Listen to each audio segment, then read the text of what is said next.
Thank you for joining Cancer Support Community Atlanta for this program.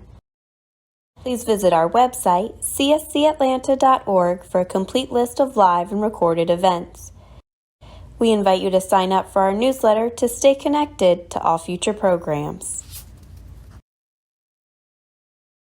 Acorn squash, those are lovely. That's how this soup actually originated with butternut squash.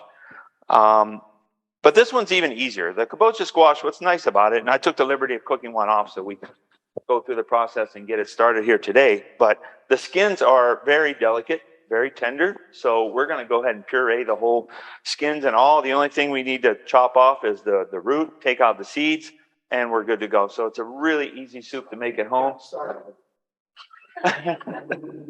We're just talking about pumpkins. But it's a really easy soup to make at home, so I think you guys will have fun making it as well.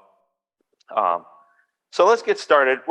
It's a couple ingredients in this soup. I try to keep my ingredient list small when we're making recipes. If you guys are in a hurry on weeknights, you don't have a lot of time like we do. I do anyway. But this one's very simple. It has some onion. I have some sweet onion today. We have apples because apples are in season as well. They're everywhere. That's a Honey Crisp. Any apple works as long as it's sweet. We have olive oil. I like California Ranch. Readily available. This is a mild blend. It's good for everyday use. Everywhere in the store. They make a couple different varieties. There's a really strong, vibrant blend. I don't particularly like those for sauteing. I just use a plain old olive oil is great unless you're really looking to a finishing olive oil. That's something you might want something a little more vibrant for. But for this purpose and most of the recipes I make, we're just going to use a standard olive oil.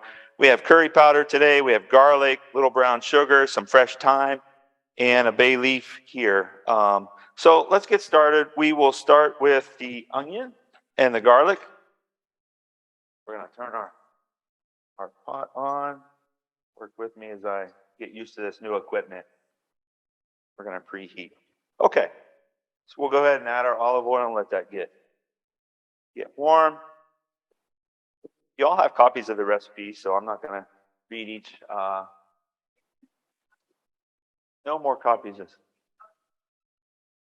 Okay, we do. Mm-hmm. All right. Everybody's familiar with, everybody cook a little bit? Yeah? We like to cook? No? Cook-ish? Okay. So when I hold a chef knife, I always hold a knife I put my thumb here and my forefinger over here when I hold a chef knife. That way it doesn't slip out of your hand when you're chopping and dicing. You have a firm grip. For my onion, I take this piece off, the little root, and I cut right between the root, right down the center, so it stays intact on each side. Then I'm going to peel back the onion, and I apologize if this is basic for everybody. I'm just assuming we want to learn how to dice an onion, okay? All right. Just like I'm doing. Yep. Why aren't I crying?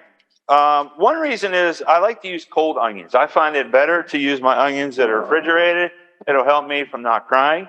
Another trick that I use in the kitchen when we're cleaning 50 pounds of onions, I try to breathe through my mouth and not my nose. That's what I work on. I've heard that. It will after you've sliced them. You can put them in cold water to help take out some of that bitiness from it. We'll do that with red onions for sure. It seems to work for us. Okay. 2 onions. They both have half a root on it. I'm going to make 3 slices through, but not all the way. 3/4. Like that. Okay, we got the camera. And then I'm going to go this way. And then I'm going to go this way. While you're doing that, your onion's staying intact because you left the root on there, okay?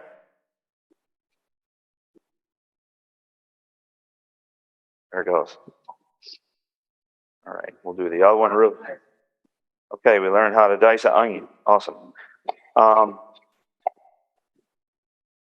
When I'm going a little faster, Okay, there's the onion. Any other questions? You guys can shoot out questions if you like. Okay. We're going to do that. We haven't started that part yet. Yeah, that is tough, isn't it? Sometimes. This one's not bad. Garlic, when I do my garlic, I have 3 whole cloves here. I'm just going to crush them with the butt of the knife and my hand. That'll help get the skins removed. They pop right off. I keep my garlic out on the counter. I don't know about you guys, but at home, I let the garlic sit on the counter. Seems to work well. I don't have any problems with it. I like when it starts to sprout, actually, because I like the little green sprouts that come off of the garlic. There's a lot of good flavor in that. Did you make the oatmeal? I sure can. There we go. Yeah, there are a lot of different types of garlic, believe it or not. So for our purpose here today, and I'm just chopping this garlic up really tough. Before I get to that, and this doesn't have to be perfect. We're going to blend this soup. So don't worry about your cuts being different sizes and stuff like that. We'll blend the soup. Everything will be pureed. Boom, done. Okay. Different garlics, yes. What I learned something this year. I tried to grow garlic myself. It was a complete disaster. I never grew garlic before. But I learned that there's different kinds. And I also learned that if you don't pre-order ahead of time, you don't get really good garlic. I got this variety called a Polish garlic. They're very big. Mine grew maybe like that. I got maybe 3 cloves. I spent $20. It was terrible. It was a terrible experiment. But what I did learn is there's multiple varieties of garlic. Now, what I've learned also when I go to the grocery store when I'm finding garlic, I'm going to keep going while I'm talking. I look for the ones with the little, you'll see purple skins. I've learned over time that those are the better flavor garlic. I think a lot of problems we run into in the grocery store is things tend to sit a long time. Apples, potatoes, garlic, spices. We'll talk about that as well. So if you learn tricks to find things that will help you, like the purple garlic, I find that those are the freshest. Okay. Pumpkin, kabocha squash, butternut squash, acorn squash. For those of you who came a little later, we talked about how this recipe can be interchangeable with different squash. I started making this recipe with butternut squash. It's a little harder. What I do with the butternut squash is I cut it in half, which is hard, right? But if you're holding your knife correctly, you can cut through it, right? I cut the butternut squash in half. I throw it on a baking sheet in the oven, 400 degrees, maybe 20 minutes, right? It's going to get all caramelized and gooey. Take the seeds out, and then you're ready to make the soup. You have to take the skins off the butternut squash. It's going to be tough and fibrous. Acorn squash, not so much. You can cut that in half, take out the seeds, roast it same way, 375, 400 degrees, works well for that. I don't put any oil or anything like that on my squash before I roast it.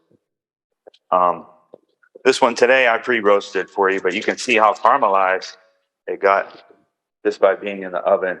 All the natural sugar came out. It's really nice. That was 400 degrees for about 30 minutes. But for today's purpose, we're going to use the kabocha. What I do, got my knife, right? And I go right in front of the stem. And I just cut it in half. Doesn't have to be perfect. Tear it apart. I'm going to take out the seeds with a spoon.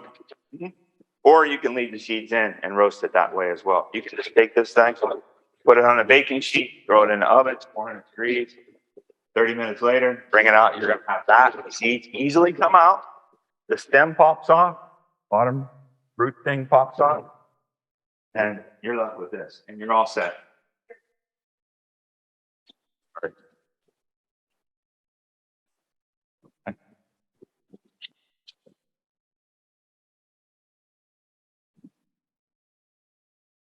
Technical difficulties. That good? Okay. Easy, right? Simple. We don't have to overthink it. We don't have to peel it because peeling squash is really tough. It can be time consuming and hard to do. So our onions are cooking medium high. We just want to cook those so they're translucent, clear-ish. Onions, garlic. I like to throw in my curry spice now. We were talking about spices earlier. I included a recipe to make your own curry. If you like to do that, you can control the spice and what you like the most in curry spice or the least of, you can take out. I like to put the curry in now while the skillet's hot to get it, bring it back to life. We were talking about spices in the store. They've been sitting on the shelf forever.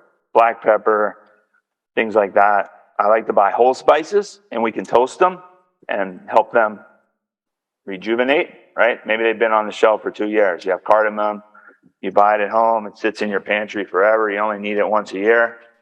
You can take it out, put it on a little pan, throw it in your oven, maybe 5-10 minutes at high heat, 400 degrees. It helps bring it back to life. Okay? More fragrant, more potent. Hopefully you guys will start smelling this curry because it smells really good. Okay. Then we're going to add our...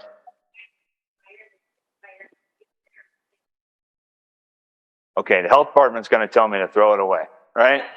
I will say this, it's fine. It's dry. There's nothing wrong with it. You know, that's why I like to use whole spices, because I can grind them up and it's just better, overall.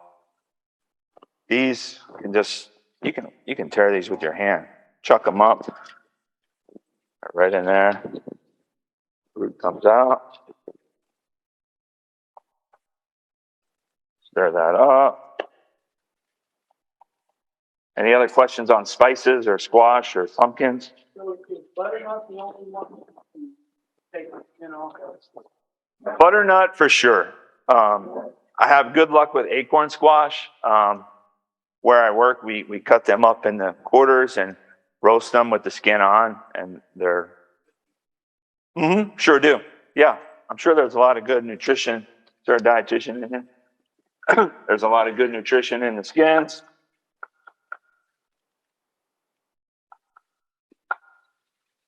Okay. We're gonna have we have some fresh thyme. We're just gonna peel that. Sorry, this is straggly. I got this from my yard this morning. The leaves were covering it up. But I found it. Anybody grow herbs? Yeah? Any questions on that? Those are easy. Thyme is really easy to grow. Rosemary, if you don't grow that. Rosemary, thyme, I find are super easy to grow. They take a beating. They'll come back year after year. Oregano, I've had the same oregano plant for a very long time. I'm just gonna chop this up. Again, rough chop doesn't have to be pretty because we're gonna blend it up. That's German thyme. There are different thyme, lemon thyme, German thyme. I'm sorry? My herbs are outside. Basil, I've had luck with basil in the wintertime and by the windowsill in the house. That'll work, but for the most part, everything lives outside over the winter. How about you? You're just die? They just die. Okay. Okay. Well, I'm sorry. All right. Can I personally grow it? You know, it's tough in Georgia, isn't it? Our summers get really hot, and it's really hard to grow those things. My backyard is shaded with trees, so I have a little bit better luck with those lettuce and things like that. But once July comes, it's pretty much over. I can't get anything to live in my yard. Apple, we're gonna dice up an apple real quick. We're gonna just chunk it up. I just go around the core like that. It's apple season, so there's a lot of different apples out there right now. This is a Honeycrisp because there were so many of those. But please, feel free to use your favorite apple. Throw that in there. Okay. We're gonna vegetable stock for today. I'll share my home secret I like better than bouillon. Yep. For vegetable stock for sure. It's good stuff. Has a recipe on it. There's a lot of good flavor. What I like about better than bouillon, they're doing well with different flavor profiles and things like that. So I think just be careful because the sodium, there is some sodium in here, but that's the great thing about it. You can taste it and stretch it out a little bit if you want. So it works for me. Okay. Cooking that, we have curry, we added our thyme, our apple, we're gonna add our stock right now. So the soup, you do not need a thickener for this soup because the squash is gonna help with that. At this point, we can add our bay leaf, which was not on the recipe. I'm sorry. I saw it sitting on my counter at home. I thought that I would bring a bay leaf today. A little bit of sugar.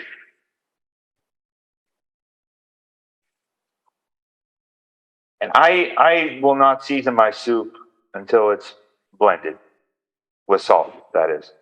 Turn that up just a bit. Bring that to a boil. And coconut milk, 1 can. Any type of coconut milk will work. Okay. About 6. Yeah. Good question. All right. Any questions on the soup? Uh-huh.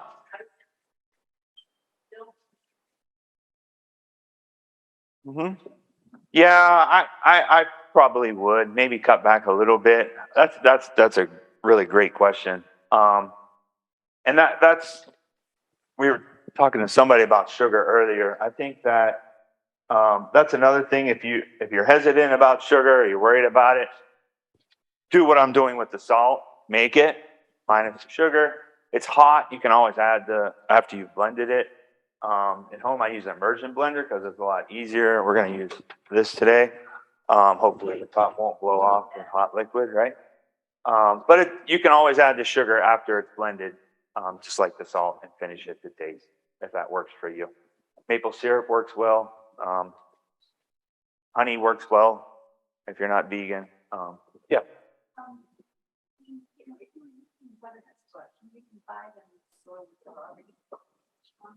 Yeah. Uh-huh.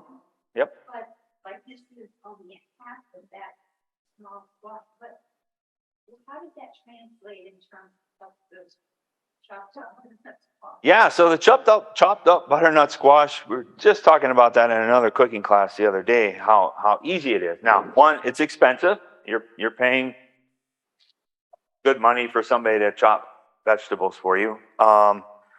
What I like to think about is when you're planning your week, your meals, maybe there's something else you can do with the other half. If you're going to roast it all, maybe you can make a soup with half of it, maybe make a salad with the other half. Try to think about things that you can apply to the rest of the week. The problem with the already chopped thing, yes, it's convenient, but it doesn't hold up, right? It's going to get mushy on you, especially if you buy it on Sunday, you make your soup on Thursday. You don't know what kind of shape it's in. Maybe if people are buying it a lot, they're restocking well at the store, but that's the problem at the grocery store, right? If something's not popular, people aren't buying it, what happens? It just sits there. It's like the spice thing all over again.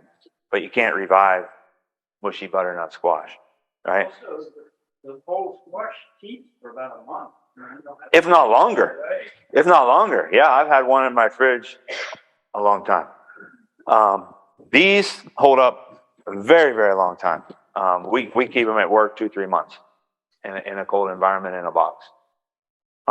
So that's a really good point. And you can cut the butter. If you get a whole butternut squash, you can cut it in half, to his point. Use the half that you need, save the other half for later, just leave it in your crisper drawer, and you're good to go. That way you're not worried about spending extra money, bad produce, and you can use it later on down the road, especially this time of year when everybody wants to eat pumpkins and squash. All right? Okay. How are we doing? We okay on time? Yeah, good. Halfway. Okay. So that's simmering. It's doing its thing. We're done with that except for the salt. Avocado mousse. I thought it would be fun to make a dessert today. Something chocolatey. I was thinking about Halloween when I came up with it. We make this a lot in the restaurant world. Avocados are great. Dietitian will tell you, omega-3 fatty acids, right? All that good stuff, good fats. Yeah, you're going to mix it with some chocolate. But again, we can control the level of sweetness. We're adding cocoa powder, probably not too bad, little salt, a little bit of vanilla extract. So this recipe is pretty easy. The recipe calls for almond milk. I went with oat milk on a whim. I'm on this kick lately where I'm really trying to be all-inclusive with everybody with allergies and things like that. So I omitted the almond milk. We're going to try oat milk today. First time. You guys are guinea pigs today with the oat milk, okay? But I know it'll work anyway.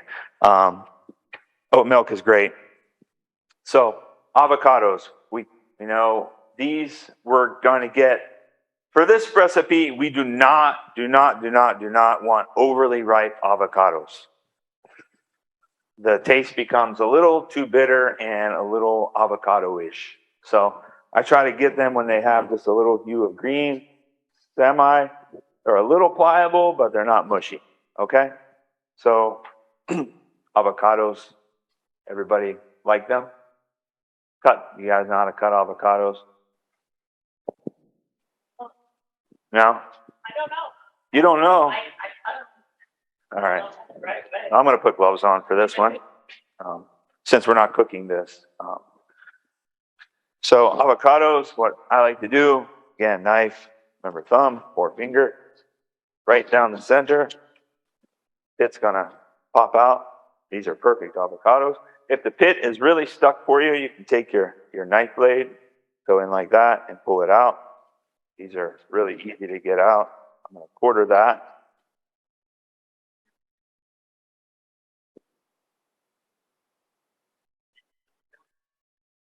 Yeah. Yeah. It's a lot easier for me. The knife is sharp. Always work with a sharp knife. If you're going to cut yourself, you want to cut yourself with a really sharp knife. Dull knives are not fun to work with. Yeah, we professionally, we clean a lot of avocados, so we learn ways to. See, that one's kind of stuck in there. Another trick I've learned is you can keep the pit in there. You probably already know that, but it'll keep it from turning colors. Even if you make guac, you can throw the whole pit in your guacamole if you're putting it in your refrigerator. You guys know that. And you have the acid in there as well. All right. So the pits are out. Quickly cut through these.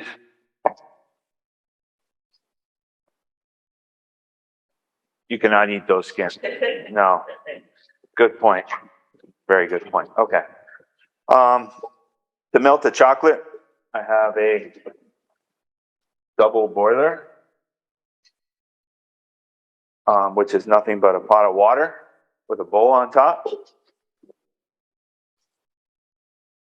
And dump our chocolate in there. This is animal-free chocolate. There's no dairy, nothing. I didn't say animal, I said dairy. No dairy in the chocolate. Melts really quick. You can do it in your microwave. a little glass bowl, just temper it, 5 seconds, 5 seconds, 5 seconds, 5 seconds, it'll melt for you. Not continuously because it'll burn.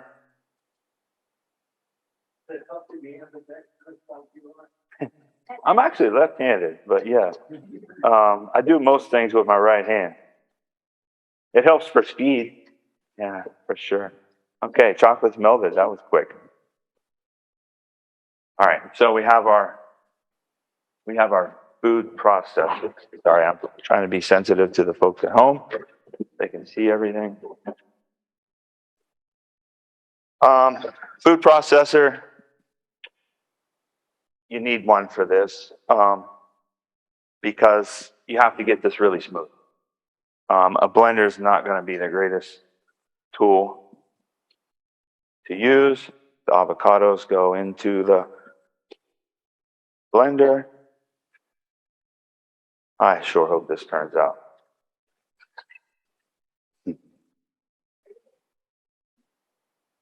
No pressure. Anybody ever make this before? Ever had this before? All right, so you won't know if I messed up or not. You'll let me know. Right on. Okay. We're doing that. We have some cocoa powder.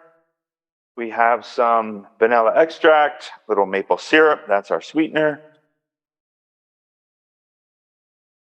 Sugar would make it a little grainy because we're not cooking this. We're making this ideally the day before as well. So what you can do is you can make it the day before, put it into your ramekins like you would a mousse, refrigerate it. It'll set up and get nice and solid for you. And it works really well. Okay. We're going to add our cocoa powder. Everything goes in at one time. Maple syrup, vanilla extract, and chocolate.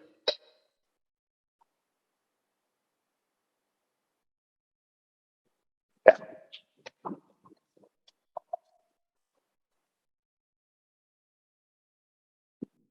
Sorry, I'm going to use my hands. I'm still trying to find my way around the kitchen. Just be patient with me. A rubber spatula would work well. I should have had one out for you. And I did. Okay. All right. We're just going to blend that up.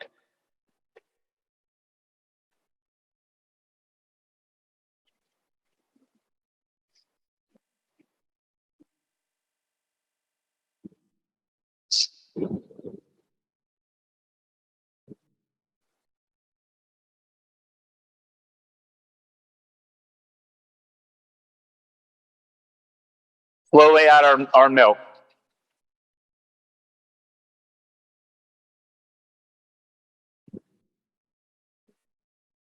Just going to take a minute or two just to make sure we get all the lumps out of our avocado.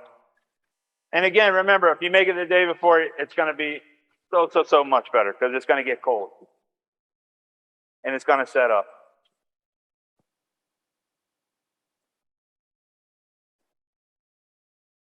Allergy purposes. What I like about the oat milk now, they're getting creamier and creamier, and they're really nice. It's really thick. We make smoothies at home with it. My wife uses it in her tea. I know people that use it in coffee now as a creamer alternative. Oatly's good. I don't promote any of them, but I like Chobani the best. Extra creamy. I couldn't find it yesterday, but Oatly is my go-to. Almond milk is nice with this. I wasn't sure about allergies here today, so I really wanted to make sure everybody gets to try something. Almond milk's nice because almonds and chocolate are great, right? Almonds and chocolate are fantastic. This recipe is good with, if you make it, you can toast some pistachios and put over top if you want to do that. Toasted almonds on top. Smoked almonds work nice. Smoky, chocolatey type thing is always nice if you want to get really fancy and show off. those things can get you some pointers at home. The crowd. I'm just going to taste this real quick. Yep.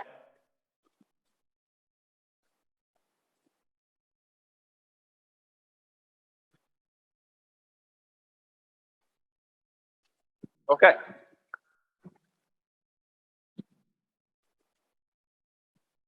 There are recipes, so I'm just eyeballing everything.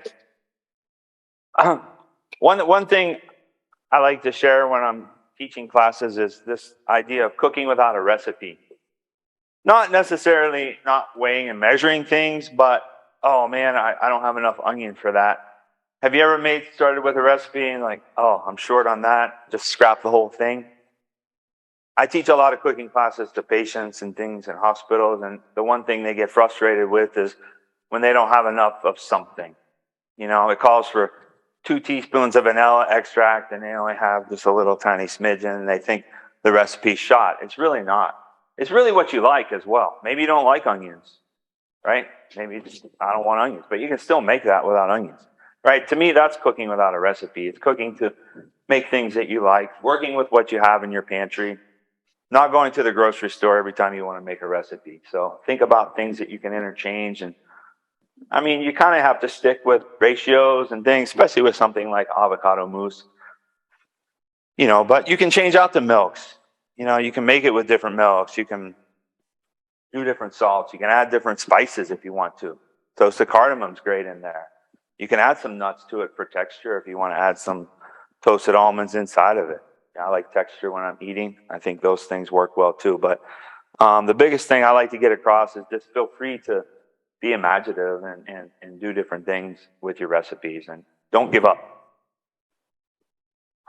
With the oat milk, you say it's a little thicker, so you wouldn't use regular milk, dairy milk instead? I never have. You know, the whole purpose of this is to make a vegetarian or a vegan mousse, right? If I'm going to use milk, I'm just going to make plain old, good old fashioned chocolate mousse, right? The eggs and the heavy cream and sugar and all that stuff. So the basis behind this is just to have a good plant-free chocolate dessert for everybody. So the avocado acts as your cream, your thickener, your egg, and you know, it's the mousse. So with that said, that's why I use a nut milk or an oat milk for that. But good question. Any other questions? All right. We're just going to blend up our soup, and we'll be in good shape.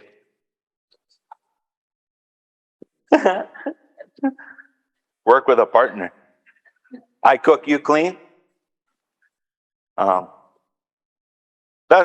is good. You know, clean as you go if you can. See, I have a little bowl here with all my scraps in it. Normally at home, I'd have a bigger bowl with all my scraps, and I could just dump the bowl and dump the trash, and then clean the bowl. And try not to load up your cutting board with too many things. But I do like to clean as I go when I work at home. Now my wife no, I'm not going there. No, I'll get in trouble. Are these videos published? She won't be able to watch this, right?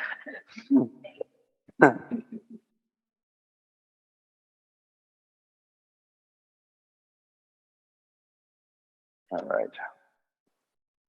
Just going to scoop this in. It is still pretty hot. I'm going to show you how not to explode the blender. I hope. I'm not too familiar with this blender here. Oh, I did it with pea soup.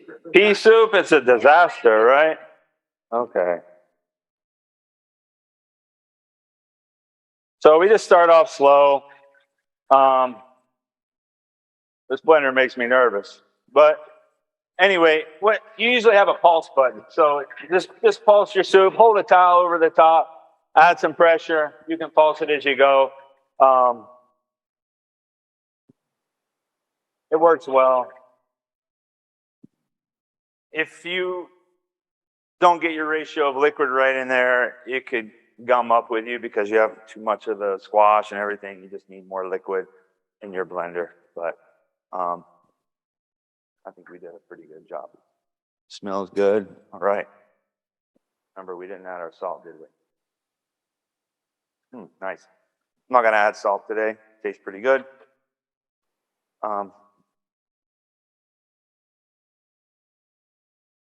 There you go. You can see it has nice color too with all the skins and everything in it. It's really nice. That's your bowl. Then we have our chocolate mousse.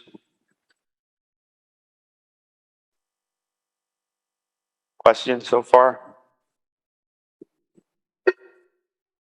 Smells delicious. Right. Yep.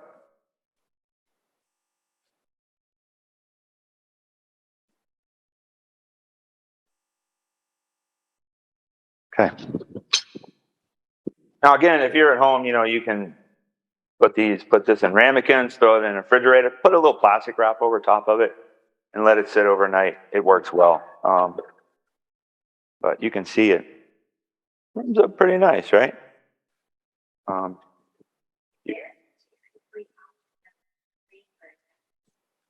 They make one. Yeah, I think it has a coconut base to it. We're just now being able to get dairy-free yogurts. I found one, I think it's YoPlate, that has one made with coconut milk. It's really good. So if you're, somebody's vegetarian. Yeah. Awesome. Just made a mess there. But yeah, you can build this in a platter, and you can garnish it with fruit or strawberries and things like that. I'm just kind of putting it out here for us. You can also drizzle it with a little olive oil if you wanted to over the top. That's where you would want that really expensive, nice olive oil that you have to go with the chocolate. This is my everyday olive oil.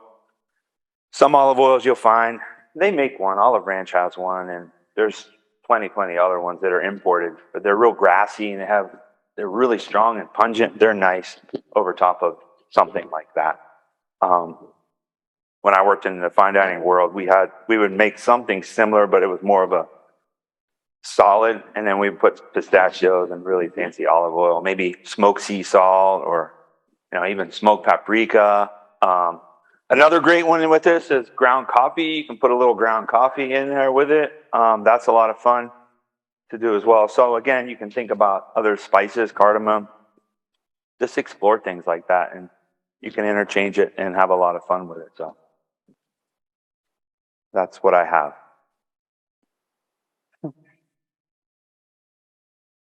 Okay. Thanks.